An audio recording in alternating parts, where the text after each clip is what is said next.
વૈષ્ણવા પ્રાકૃતિક કૃષિ model farm મંડલો, તાલુકો ચાણસ્મા, જિલ્લો પાટણ. મારું નામ પટેલ નટવરભાઈ ધનજીભાઈ, ગામ મંડલો. હું છેલ્લા 12-13 વર્ષથી પ્રાકૃતિક ખેતી કરું છું, દેશી ગાય આધારિત.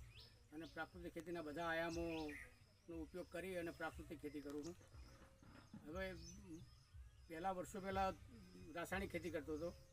એની અંદર ખર્ચ વધુ આવતો હતો, પણ ઉત્પાદન થોડું ઘટતું હતું અને રાસાયણિકના હિસાબે થોડો વેચવામાં ક્યાંક તકલીફ પડતી. પછી પ્રાકૃતિક ખેતી કર્યા પછી પ્રાકૃતિક ખેતીના બધા આયામોનો ઉપયોગ કરી અને જ્યારે કરવા માંડ્યો ત્યારે હું મૂલ્યવર્ધન કરતો હતો, આમળાનું વેલ્યુ એડિશન. એટલે એની અંદર મને સારું પ્રોફિટ રહેતું હતું અને મારું બધું કેન્ડી બનાવતો હતો, બધી કેન્ડી વેચાઈ જતી હતી.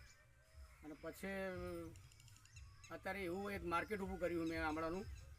તો જે નાના વેપારીઓ ખરા ને એ લોકો મારા ખેતર આવી અને આખું ખેતર જ લઈ જાય છે. વીણવું બધું જે તે કામ કરવું એ બધું એમનું, અને આપણને રોકડા પૈસા આપી દે છે.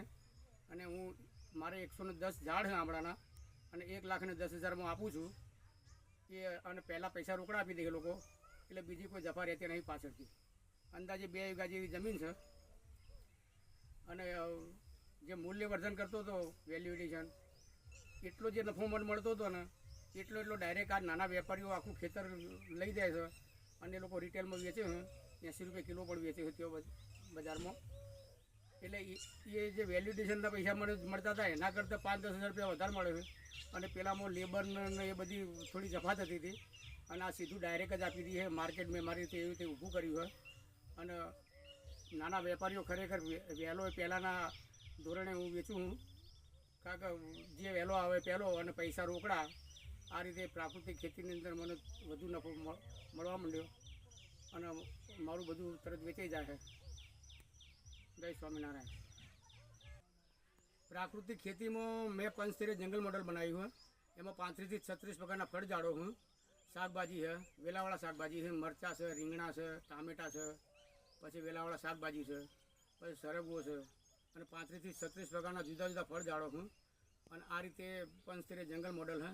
એને બિલકુલ ખેડતો નહીં અને 2 વર્ષ થઈ ગયા હું અને જબરજસ્ત જંગલ મોડલ થયું છે. અને એ સિવાય હું પ્રાકૃતિક ખેતીમાં ઘઉં, કઠોળ, વરિયાળી અને અજમાનું ઉત્પાદન કરું છું. અને એ બધું મારું પ્રાકૃતિક હોવાને કારણે બધું સહેલાઈથી વેચાઈ જાય છે. અને પાટણ આત્માના સ્ટોલ દર અઠવાડિયે કરવામાં આવું છે.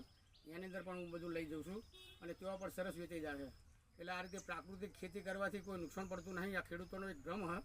ખરેખર પ્રાકૃતિક ખેતીથી અને એક તો ઝેર વગરનું અનાજ, કઠોળ, ફળ, શાકભાજી આ બધું મળશે.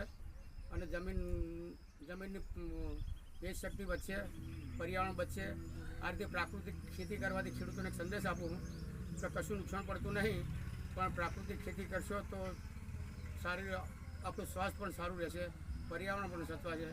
આ રીતે પ્રાકૃતિક ખેતી કરવા અનુરોધ કરું હું. અમે લગભગ 7 થી 8 હજાર ખેડૂતોને પ્રાકૃતિક ખેતીની તાલીમ આપેલી છે. હું CRP હું, કૃષિ સખી પ્રાકૃતિક ખેતીનો.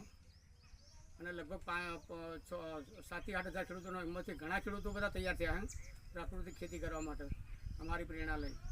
એટલે પણ એ ધીરે ધીરે ચાલુ થશે. આ રીતે પ્રાકૃતિક ખેતી કરવાથી મોટો ફાયદો થાય છે અને ખરેખર ઉત્પાદને વધુ રહે. માટે ખરેખર બહુ સૌ ખેડૂત મિત્રોને એક મારી વિનંતી કે થોડી તમે વધારે નહીં તો 1-2 વીઘા તમારા ઘરની જમીનની અંદર કઠોળ, શાકભાજી, અનાજ, ફળો આ બધું કરો તો તમારે પોતાનું તો ઝેર વગરનું ખાવા મળે ને. આ રીતે પ્રાકૃતિક ખેતી કરવાથી ફાયદા થાય.